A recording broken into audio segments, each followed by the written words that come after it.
What's up, guys? It's Zach. Welcome back. This week we are going over the third episode in the Queen's Gambit series. Arguably one of the best chess TV movie shows, whatever, of all time. Especially if that's how it's growing the interest in chess from non-chess players and bringing people into it because it's such an interesting show.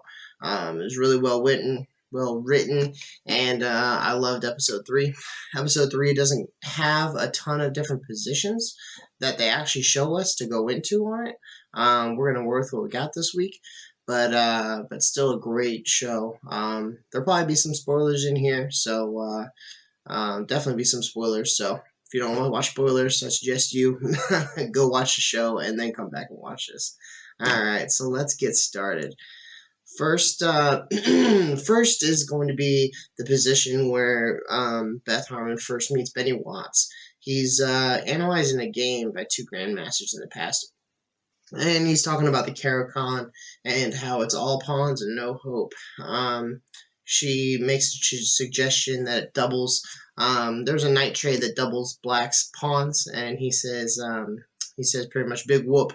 It's still hopeless. It's still a hopeless position. This rook is going to be a bone in the throat, he calls it, for white.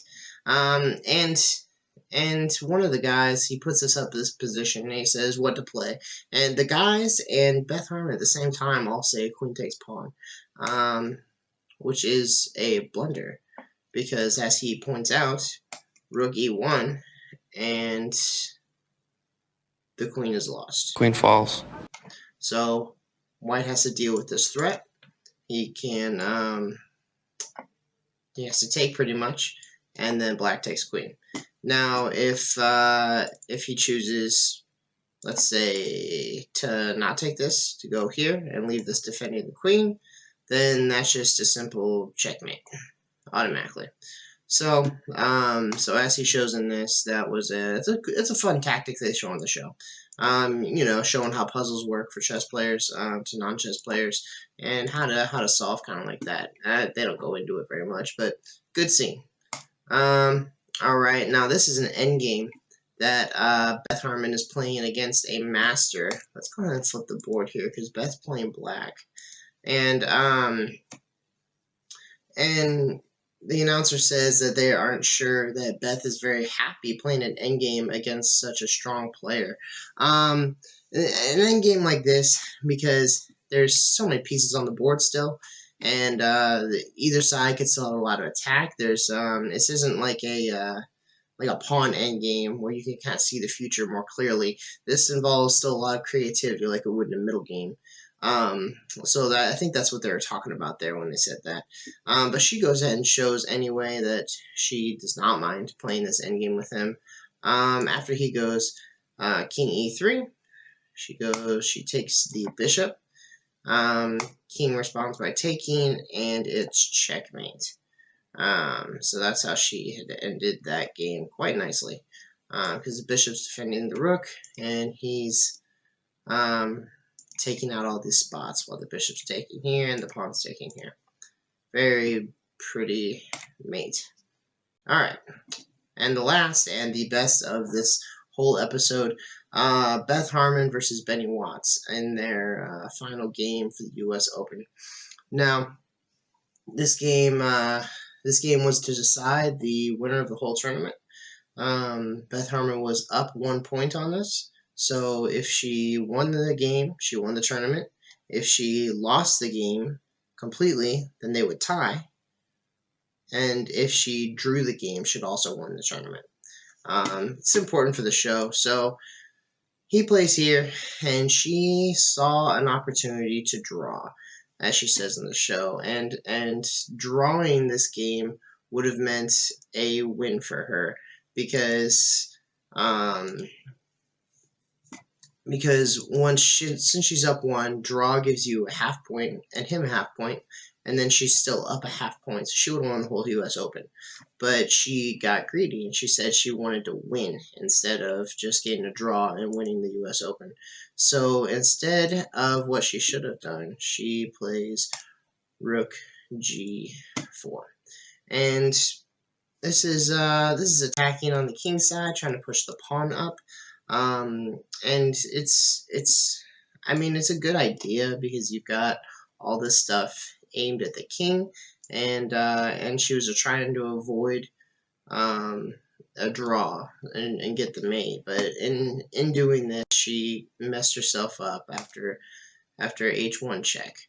From here, she has no good options. She comes up, and then the other rook comes down, and she is completely lost at this point after blocks with the knight and the knight, forking the king and the rook.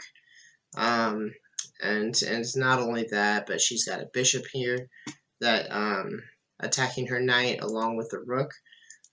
There's so many threats here that she can't deal with after she moves and the rook is taken out. That and maybe even mate next move if she moves wrong. That she looked at it for I think the position for about 30 minutes. She says, and she finally resigned. Just a poor sense of patience and being overzealous for the win instead of just taking the draw and knowing what you need to win the tournament. Now, what she needed to do here instead of playing rook g4 was playing rook d8.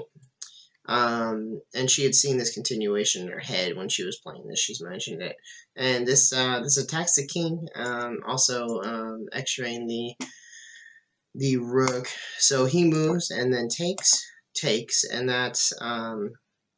that weakens the rook coming to h1 here because you're missing out on a whole other rook battling down here, and then comes back up with check, and this move here, he's only got one move to go here, and it's well, it looks like he's got two moves, but this is probably his best move, and smothering, pretty much taking all the oxygen out of where the king could go, creating the draw, because next move is checkmate if allowed, because the knight's blocking here, the knight's blocking here, the bishop's blocking here, and the rook's blocking that.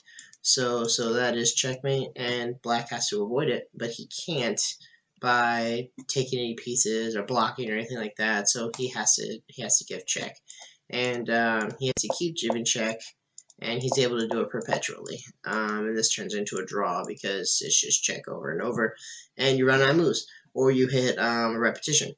And so that would have been the way to go with draw on that, and she ended up wanting to go for the win. Now, nothing wrong with going for the win, especially if it's going to be a fun win, a fun game. But and in everyday playing, I highly suggest, if you have a sure win or something, make some fun moves, have fun with it. But in this situation, a tournament, make the smart move, get the draw, and win the whole thing. So that's the whole episode. In the third episode, there's more positions to go over in the fourth episode that we'll go through next week. And that's about it. Let me know what you think. Let me know which has been your favorite so far. I think episode 2 so far of these three has been my favorite. It's had the most positions to analyze, at least, and that whole championship was quite nice to watch. All right, guys, have a good one, and thanks for watching. Subscribe.